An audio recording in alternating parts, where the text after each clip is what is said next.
Hi hello ನಮಸ್ತೆ. ಬನ್ನಿ ಇವತ್ತು ಕ್ರೋಶ್ ಹಾಕೋದಕ್ಕೆ 6 ಸ್ಟ್ಯಾಂಡ್ ಥ್ರೆಡ್ನ ಯಾವ ರೀತಿ ರೆಡಿ ಮಾಡ್ಕೋಬೋದು ಅಂತ ತೋರಿಸ್ಕೊಡ್ತೀನಿ. ನಾನು ಒಂದು ಫಾಲ್ ರೆಡ್ನ ತೊಗೊಂಡು ಆಫ್ನ ಮಾಡ್ಕೊತೀನಿ. ಇದು ನಾನು ಮಾಡ್ಕೊಳ್ಳೋದು, ನೀವು ಇದನ್ನೇ ಮಾಡ್ಕೋಬೇಕು ಅನ್ನೋದೇನಿಲ್ಲ.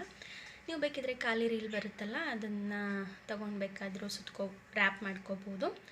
ಸೊ ಫಸ್ಟು ನಮಗೆ ರಟ್ಟು, ನೆಕ್ಸ್ಟ್ ಒಂದು ಮ್ಯಾಚಿಂಗ್ ಥ್ರೆಡ್ ಬೇಕಾಗುತ್ತೆ. ನಾನು ಈ ಥ್ರೆಡ್ನ ತೊಗೊಂಡಿದ್ದೀನಿ.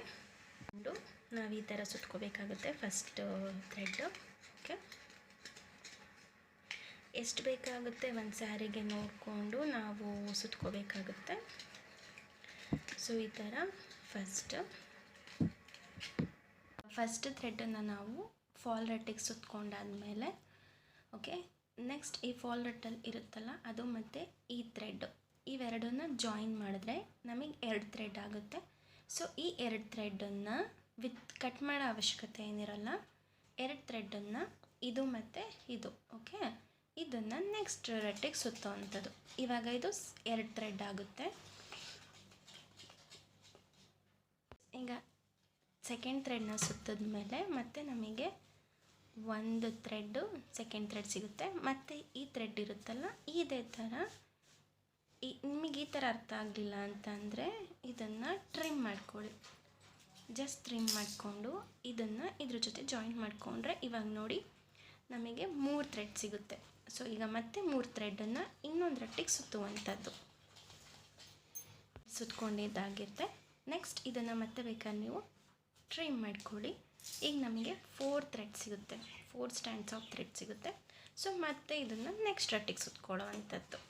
ಇದೇನು ಕಷ್ಟದ ಕೆಲಸ ಅಲ್ಲ ಗಾಯ್ಸ್, ತುಂಬ ಈಸಿ ಇರುತ್ತೆ. ಸೊ ಈ ಥರ ನೆಕ್ಸ್ಟ್ ರಟ್ಟಿಗೆ 4 ಸ್ಟ್ಯಾಂಡ್ಸ್ನ ಸುತ್ಕೋಬೇಕಾಗುತ್ತೆ. ಈಗ 4 ಸ್ಟ್ಯಾಂಡ್ಸ್ ಕಂಪ್ಲೀಟ್ ಆಗಿದೆ. ಸೊ ಇದನ್ನು ಈ ಮತ್ತೆ ಥ್ರೆಡ್ ತೊಗೊಂಡು ಟ್ರಿಮ್ ಮಾಡ್ಕೊಂಡಿದ್ದೀನಿ ನಾನು. ಸೊ ಈ ಥರ ಟ್ರಿಮ್ ಮಾಡಿಕೊಂಡು ಮತ್ತೆ ಈಗ ಇದು ದಾರ ಸೇರಿಸಿದ್ರೆ 5 ಸ್ಟ್ಯಾಂಡ್ಸ್ ಆಗುತ್ತೆ. ಸೊ ಇದಕ್ಕೊಂದು ನಾಟ್ ಹಾಕ್ಕೊಳ್ಳಿ, ಬೇಕಿದ್ದರೆ, ಅವಶ್ಯಕತೆ ಏನಿಲ್ಲ, ಬೇಕು ಅಂತ ಅನಿಸಿದ್ರೆ ಹಾಕ್ಕೊಳ್ಳಿ. ನೆಕ್ಸ್ಟ್ ಮತ್ತೆ ಇದನ್ನು 6 ಸ್ಟ್ಯಾಂಡಿಗೋಸ್ಕರ ಇನ್ನೊಂದು ರಟ್ಟಿಗೆ ಮತ್ತೆ ಸುತ್ತುವಂಥದ್ದು. ನಾವು 5 ಸ್ಟ್ಯಾಂಡ್ಸ್ ಕಂಪ್ಲೀಟ್ ಆಗಿದೆ. ಸೊ ಇವಾಗ ನಾವು ಇದನ್ನು ಟ್ರಿಮ್ ಮಾಡಿಕೊಂಡ್ರೆ ಈ ಥ್ರೆಡ್ಡು ಮತ್ತು ರಟ್ಟು 2 ಸೇರಿ 6 ಸ್ಟ್ಯಾಂಡ್ಸ್ ಆಗುತ್ತೆ. ಬೇಕಿದ್ದರೆ ನೀವು ಥ್ರೆಡ್ ಜೊತೆಯಲ್ಲೇ ಇದನ್ನು ನಾಟ್ ಹಾಕೋಬೋದು, ಇಲ್ಲಾಂದರೆ ಮತ್ತೆ ನಾವು ರಟ್ಟಿಗೆ ಸುತ್ಕೋಬಹುದು. ರಟ್ಟಿಗೆ ಸುತ್ಕೊಂಡ್ರೆ 6 ಸ್ಟ್ಯಾಂಡ್ಸ್ ಆಫ್ ಥ್ರೆಡ್ ಸಿಗುತ್ತೆ.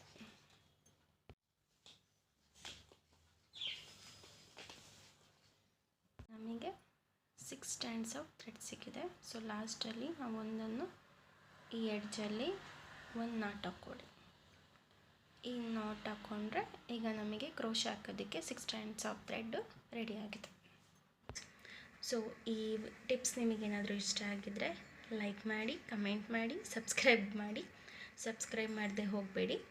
ಓಕೆ, ನೆಕ್ಸ್ಟ್ ಕ್ಲಾಸಲ್ಲಿ ದಯವಿಟ್ಟು ನೀವು 10ನೇ ನಂಬರ್ ಕ್ರೋಶಾ ನೀಡಲ್ನ ತೊಗೊಂಡು ಬನ್ನಿ, ನಾವು ಚೈನ್ ಹಾಕೋದನ್ನು ಕಲಿಯೋಣ. Okay, bye friends.